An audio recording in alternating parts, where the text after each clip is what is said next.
आज की ताजा खबरों के अपडेट में बात करेंगे आधार कार्ड को लेकर बड़ी खबर। अब इस तरीके से आप नहीं कर पाएंगे अपने आधार का एड्रेस अपडेट, उदय ने बंद कर दी है सुविधा। आधार कार्ड हर किसी के लिए बहुत ही जरूरी डॉक्यूमेंट्स है। वही बैंक में अकाउंट खुलवाने को लेकर अब एड्रेस प्रूफ के रूप में आधार कार्ड बहुत काम में आता है। ऐसे में आधार कार्ड पर आपका पता हमेशा अपडेट होना चाहिए, लेकिन ऐसे कई लोग होते हैं जिनके पास आधार पर एड्रेस अपडेट कराने के लिए कोई वैलिड डॉक्यूमेंट्स उनके पास नहीं होता है।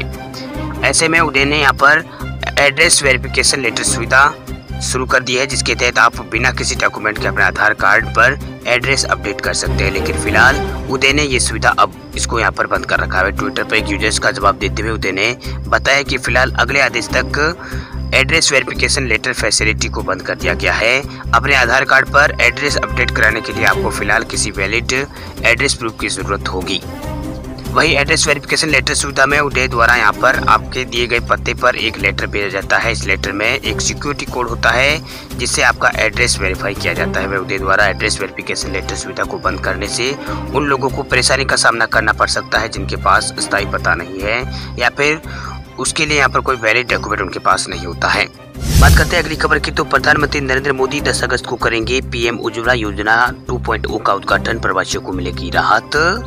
प्रधानमंत्री मोदी 10 अगस्त यानी कल उत्तर प्रदेश के महोबा जिले में लाभार्थियों को एलपीजी कनेक्शन सौंपकर उज्ज्वला 2.0 योजना का शुभारंभ यहाँ पर करेंगे। प्रधानमंत्री नरेंद्र मोदी वीडियो कॉन्फ्रेंसिंग के जरिए इस योजना का शुभारंभ करेंगे। वही एक आधिकारिक विज्ञप्ति के अनुसार प्रधानमंत्री मोदी उज्ज्वला योजना के लाभार्थियों से बात करेंगे और देश को संबोधित भी करेंगे। उज्ज्वला 2.0 में लाभार्थियों को यहाँ पर बिना किसी डिपॉजिट फीस के एलपीजी कनेक्शन मिलेगा। इसके साथ ही पहला सिलेंडर मुफ्त भरा हुआ और यहाँ पर हॉट प्लेट भी यहाँ पर मुफ्त में मिलेगी। वही उज्ज्वला 2.0 में नामांकन प्रोसेस के लिए न्यूनतम कागजी कार्रवाई की आवश्यकता होगी। वही उज्ज्वला 2.0 में प्रवासियों को राशन कार्ड या एड्रेस प्रूफ जमा कराने की आवश्यकता नहीं होगी। लाभार्थियों को केवल जब पारिवारिक घोषणा एड्रेस प्रूफ के लिए एक यहाँ पर स्वयं घोषणा ही यहाँ पर काफी होगी। वही प्रधानमंत्री कार्यालय ने कहा है कि उज्ज्वला 2.0 प्रधानमंत्री सभी को एलपीजी कनेक्शन देने के विजन से पूरा यहाँ पर इसे योजना को पूरा किया जाएगा। वही पीएमओ ने एक प्रेस रिलीज में कहा है कि वित्त वर्ष 2021-22 के बजट में उज्ज्वला योजना के 1 करोड़ से अतिरिक्त एलपीजी यहाँ पर 1 करोड़ अतिरिक्त एलपीजी कनेक्शन प्रोविजन की घोषणा की गई थी।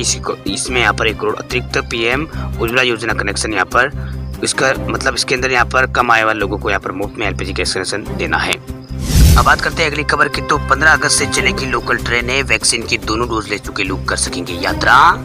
मुंबई की लाइफलाइन कही जाने वाली लोकल ट्रेन 15 अगस्त से शुरू हो रही है। इसमें यात्रा करने के लिए कुछ जरूरी शर्तें यहाँ पर जोड़ दी गई है। राज्य के सीएम उद्धव ठाकरे ने ऐलान किया है कि वैक्सीन की दोनों डोज ले चुके लोग ही लोकल ट्रेन में सफर कर सकेंगे, लेकिन दूसरी डोज लेने के बाद 14 दिन का गैप होना चाहिए।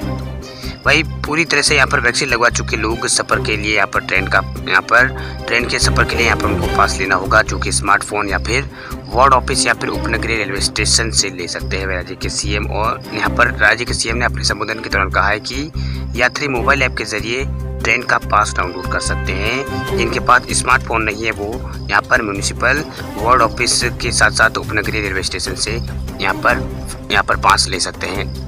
वही एक लाइव वेबकास्ट में राज्य के सीएम ने कहा है कि उनकी सरकार दुकानें, मॉल और रेस्टोरेंट और धार्मिक पूजा स्थलों के लिए अधिक डील देने पर विचार कर रही है। इसके लिए सोमवार से टास्क फोर्स की मीटिंग में निर्णय लिया जाएगा। इससे पहले राज्य सरकार ने सबसे कम कोरोना पॉजिटिविटी वाले 14 जिलों में कोविड पाबंदियों में डील दी।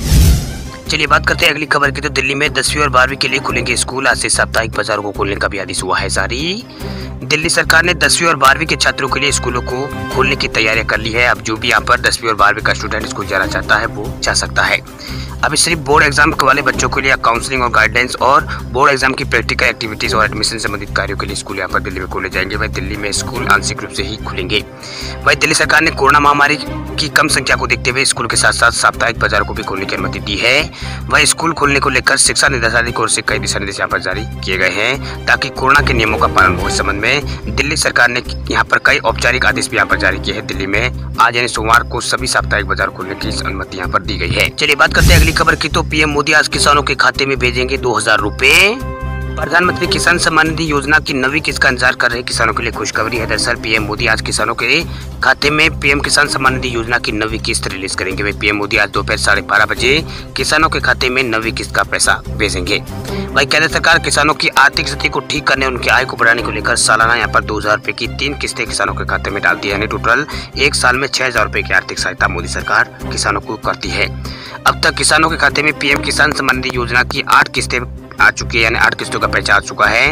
अब किसानों के खाते में अगली किस्त नवी किस्त का पैसा आ जाने वाला है। आपको बता दें कि इससे पहले 8 किस्त यहाँ पर जारी हो चुकी है। 8वीं किस्त 14 मई को जारी हुई थी। वही अपना स्टेटस आप चेक करने के लिए सबसे पहले आपको जो प्रधानमंत्री किसान सम्मान निधि योजना की जो ऑफिशियल वेबसाइट है pmkisan.gov.in इस पे ऊपर जाना होगा। उसके बाद राइट साइड में फॉर्म कॉर्नर पर क्लिक करना होगा। अब यहाँ पर बेनिफिशियरी स्टेटस के ऑप्शन पर आपको क्लिक करना होगा। वहाँ एक नया पेज खुलेगा। यहाँ अपना मोबाइल या फिर आधार नंबर डालना होगा। उसके बाद अपना स्टेटस की पूरी जानकारी आप ले सकते हैं कि ये योजना में आपको फायदा मिलने वाला है या नहीं मिलने वाला है। इसके अलावा यहाँ पर मोदी सरकार ने 24 फरवरी 2019 को इस योजना को यहाँ पर शुरुआत की थी। मतलब इस योजना का शुरुआत यहाँ पर की थी, जिसका उद्देश्य देश के किसानों की आमदनी को बढ़ाना है और सीधे तौर पर उनकी आर्थिक सहायता करना है। वही किसानों का यहाँ पर जो किसानों को साल में 3 बार 2000 रुपए की आर्थिक सहायता दी जाती है। योजना की पहली किस्त दिसंबर से 31 मार्च के बीच आती है। वही किसानों के खाते में ट्रांसफर की जाती है, जबकि दूसरी किस्त अब 1 अप्रैल से 1 जुलाई के बीच में यहाँ पर की जाती है। वही तीसरी किस्त 1 अगस्त से 30 नवंबर तक किसानों के खाते में ट्रांसफर की जाती है। चलिए बात करते हैं अगली खबर की। देश के कई राज्यों में 11 और 12 अगस्त को भारी बारिश की संभावना। मौसम विभाग ने जारी किया है अलर्ट। मौसम विभाग ने रविवार को जारी अपने पूर्वानुमान में कहा है कि देश के कई राज्यों में अगले 5 दिनों तक भारी बारिश का अनुमान है। इस बीच मौसम विभाग के मुताबिक मानसून हिमालय के निचले इलाकों की ओर शिफ्ट कर रहा है, जहां लगातार कम दबाव का क्षेत्र बन रहा है। यही वजह है कि यूपी के जो उत्तरी इलाके हैं वहां पर और उत्तराखंड, बिहार और झारखंड से लेकर पश्चिम बंगाल तक आने वाले दिनों में व्यापक और कुछ स्थानों पर भारी वर्षा की संभावना जाहिर की गई है। वही देश के कुछ हिस्सों में धीरे धीरे बारिश की तीव्रता में यहाँ पर कमी आने की बात कही गई है।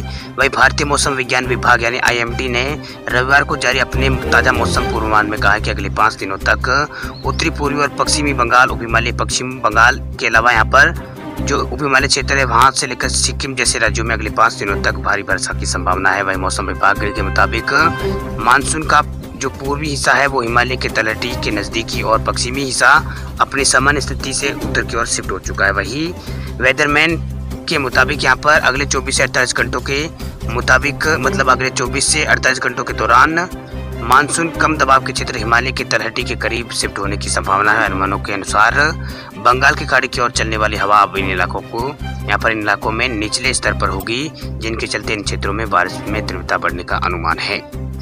वही रविवार को जारी मौसम विभाग के ताजा अपडेट के मुताबिक इन इलाकों में कुछ जगह पर 11 और 12 को भारी बारिश यहाँ पर हो सकती है। यही नहीं, मौसम विभाग ने अगले 4-5 दिनों के लिए उत्तराखंड, उत्तर प्रदेश के उत्तरी हिस्सों, बिहार, झारखंड और पश्चिम बंगाल के गंगा के इलाकों में व्यापक रूप से बरसात की यहाँ पर संभावना जताई है। वही विभाग की ओर से कहा गया है कि मध्य प्रदेश और राजस्थान में अगले 2 दिन तक कुछ स्थानों पर व्यापक वर्षा होने की संभावना। इसके बाद वर्षा में यहाँ पर जो वर्षा की तीव्रता है उसमें थोड़ी यहाँ पर कमी आ सकती है।